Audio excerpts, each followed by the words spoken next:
Dear younger Matthew. Huh? It is I, older Matthew. What? I am you, from the future.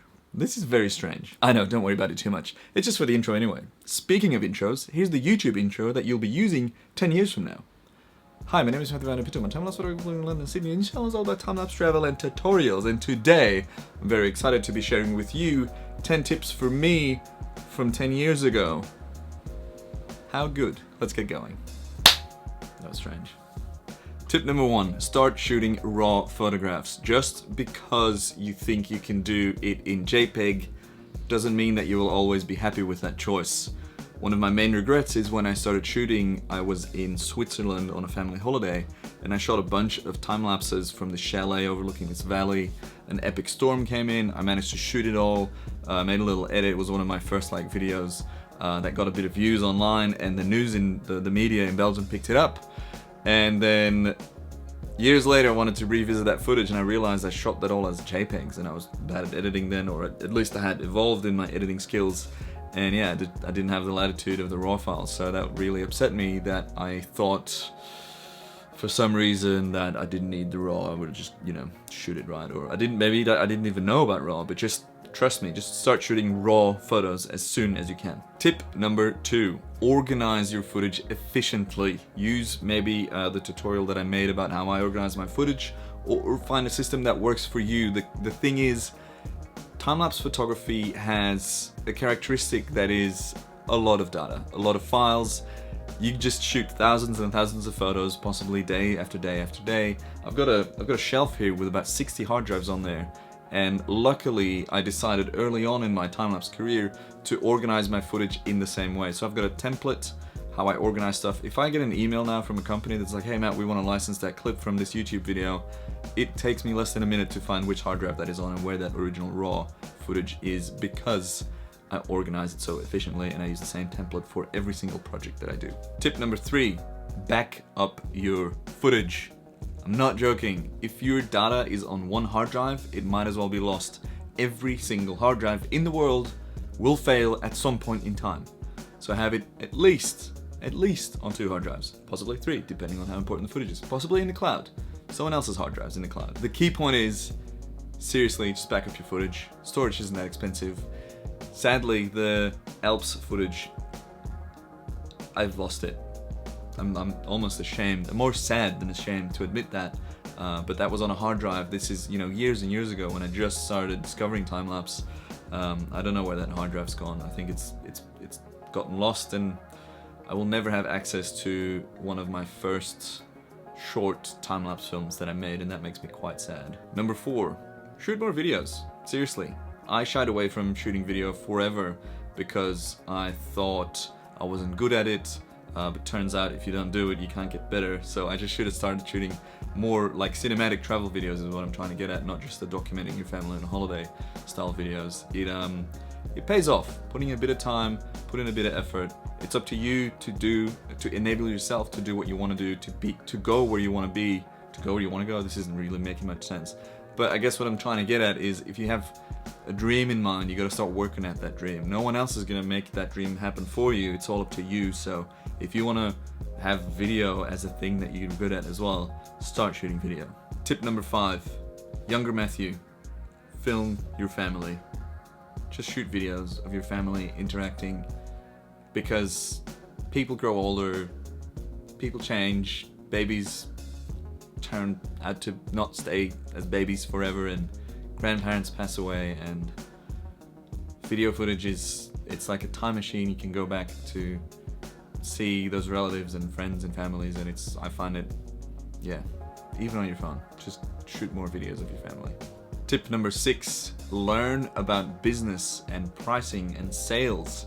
If you want to survive as a commercial time-lapse photographer, you need to know how businesses work. Small businesses, big businesses, doesn't matter. You need to have a grip on that, and the faster you will learn about it, the more money you'll be able to make, the easier it will be to sustain yourself to do this long term. I was always kind of shying away from selling myself because I didn't know much about sales, even though it's kind of in my blood because my dad's like an amazing salesman. But at some point I was like, you know what? I want to get better at this. So I bought a bunch of books I got recommendations from my dad and other people about which books to read. I'll list some books down below, or maybe I'll make a blog post. You know what, I'll make a blog post about this and you'll find a bunch of resources there. So check out the books that I recommend you read if you want to get better at running a business. You can also go to school, obviously, but school's ridiculously expensive and there's so much knowledge available in books, so check them out below. Tip number 7, back to photography. Start shooting manual mode only. Ever, all the time, except, you know, for exceptions, clearly. But I didn't do shooting manual. I was shooting on TV mode majority of the time. I was like, you know what, TV mode's fine, auto white balance, auto ISO. Because manual was this hurdle, and it was more difficult, it was more challenging. You had to do everything manually, and it slowed me down. But as soon as I actually made the switch as a conscious effort to get better at shooting both photos and videos, obviously it slowed me down a bit, but then that disappeared. And now my camera and every bit of gear that I use, it's like an extension of my eyes and my arm and my hand. I don't have to think about dialing in settings or, oh, wait, ISO should be this and shutter speed, and no, I don't even think about it anymore. It's just natural. It happens within like 1 to 2 seconds. I can dial in all of the settings I need, and I would have never gotten there if I didn't start shooting manual. So I wish I started shooting manual earlier. Younger Matthew, shoot manual right now. Seriously, this is one of the key tips I think in this video, is just start shooting manual straight away. If you don't know how it works, buy a book or go online and read up about the camera that you have, how manual works on your camera, what all the buttons and all the settings do. But yeah, you're gonna get so much better at such a faster pace than when you're shooting like program mode or auto mode, trust me. Tip number 8, younger Matthew, never stop learning. Please. There was a period where you, younger Matthew, stopped learning, and in hindsight I can now say that that was a mistake. Don't get comfortable because other people will catch up, and you gotta stay creative, you gotta stay focused, you gotta innovate. Just don't stop learning. Keep pushing yourself, but also obviously be mindful about pushing yourself too hard, but that's a whole other video, I think. If you, dear viewer, would like to learn more about time-lapse, I can now very easily plug my brand new ebook, The Ultimate Time-Lapse Guide, which is a 33-page digital PDF, which covers everything from prepping, planning, shooting, and processing the highest possible quality time-lapse footage.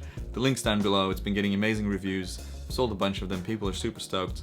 I'm super stoked about it, so yeah, you can check that out down below. But key message for this tip is to never stop learning. Tip number 9, do not skimp on important gear. And what is important gear to me? It is batteries and memory cards. Say you're mid-shoot, even if it's just for you, you're shooting for your hobby, you're mid-shoot, but then an amazing sunset happens, or an amazing sunrise, or whatever, some amazing event happens, and the memory card that you bought, which is a cheap one, corrupts, or the battery stops working and all of a sudden your camera's dying mid-shot.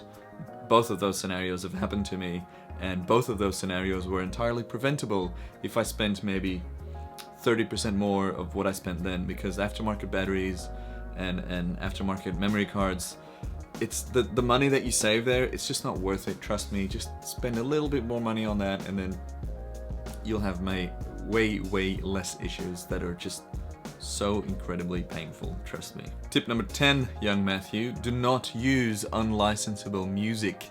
Yes, you might get a viral hit in 2013 and get almost 1 million views, but you can't make any money off of that because you didn't own the track and you missed out on, I don't know how much money, maybe like $10,000, or I don't know what you get for 1 million views these days, but you missed out on a bunch of money because you used a track that wasn't yours. These days I use Epidemic Sound as a music licensing site. You can get a free month, I think, and get access to like 60,000 60,000 music tracks and 30,000 sound effects, whatever. The link's down below. It's an affiliate link. I make money if you sign up for free, which is it's a pretty sweet deal.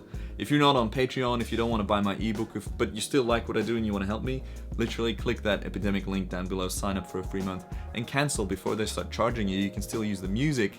That's how good of an affiliate program that is. I'm still making the money, so consider that. And that's about it, really. 10 tips for you, younger Matthew, from 10 years ago. I forgot where I put the shirt, but let's just pretend that I'm younger Matthew now.